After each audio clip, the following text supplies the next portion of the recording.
Hey everybody. This is the preface and like the intro, like not the intro, but like the stuff at the beginning of the book of Origins of the Crisis in the USSR, Essays on the Political Economy of a Disintegrating System by Hillel Ticktin.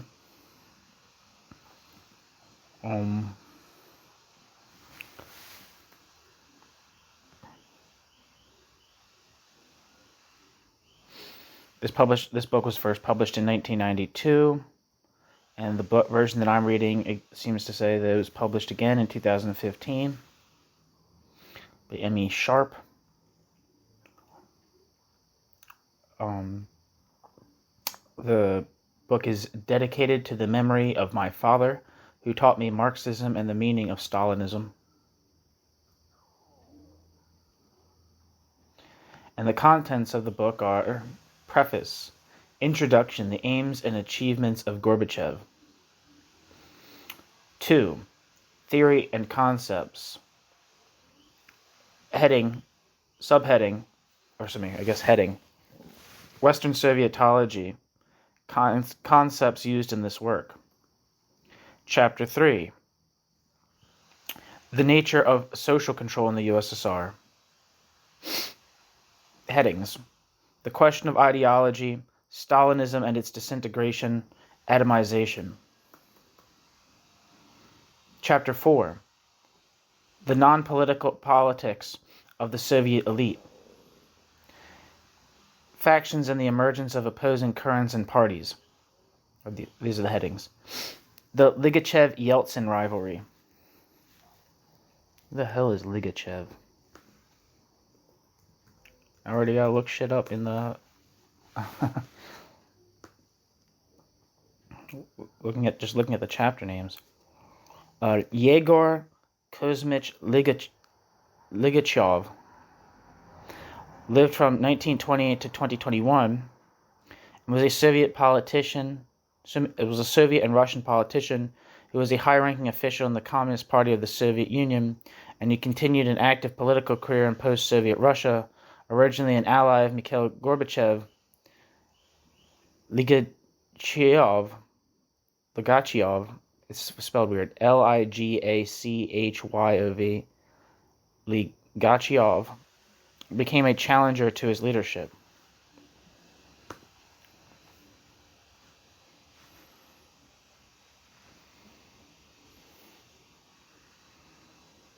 But it's spelled, Ticktin appears to have it spelled Ligachev,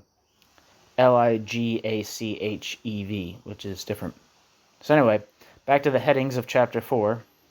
The Ligachev-Yeltsin rivalry, the nature of the Soviet elite and its factions, the nature of the party and political differences, the secret police, the Soviet ruling group, characteristics of the Soviet elite in the context of history. Chapter 5, the intelligentsia. The political economy of the intelligentsia. The debate on history and rehabilitations. Legality and the rule of law. Chapter 6, the working class. Headings. The sale of labor power. The labor process and the changes demanded. The question of class. Reforms and the process of establishing control over the working class. The position of the workers in perestroika. The nature of actual and potential divisions of the workers. The necessity for control measures. New measures introduced to control workers. Economic reforms and their effect on the worker. The necessary failure of the economic reforms. Chapter 7. The nature of the Soviet political economy. Headings. Control over labor in the Brezhnev period. The laws and contradictions of the system. Growth and disintegration. Chapter 8. The present economic crisis in the USSR. The law of value and the law of value's absence in the USSR. The nature of the contradiction within the product. Consequences of the defective product. The underlying reasons for the crisis. The problem of technology and historical perspective. The contradictions between Departments 1 and 2. The increasing power of labor and its effects. Chapter 9, Perestroika and the Disintegration of the USSR.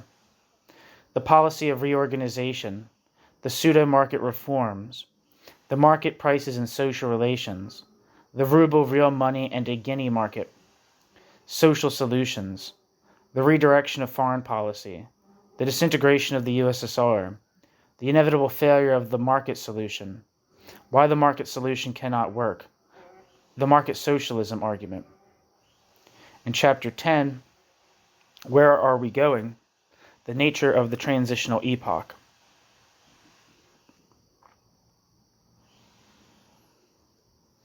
And now it's time for the preface.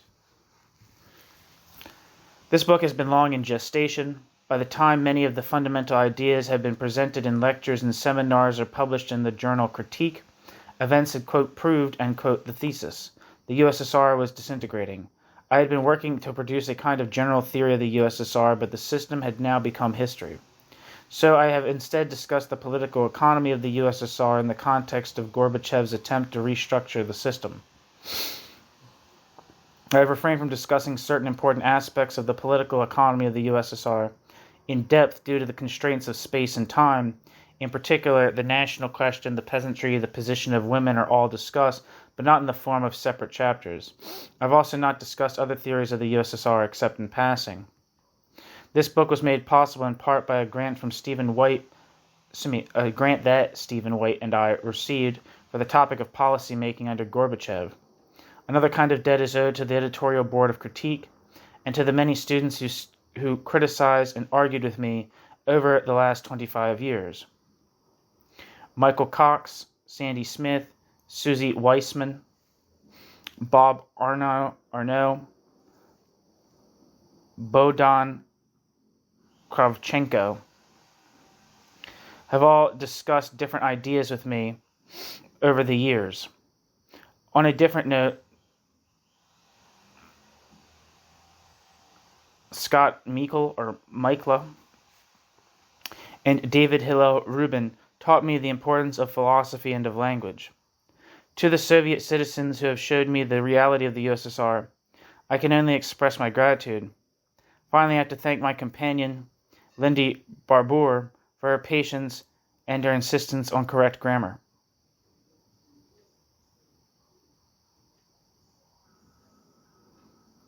That's the end of the preface.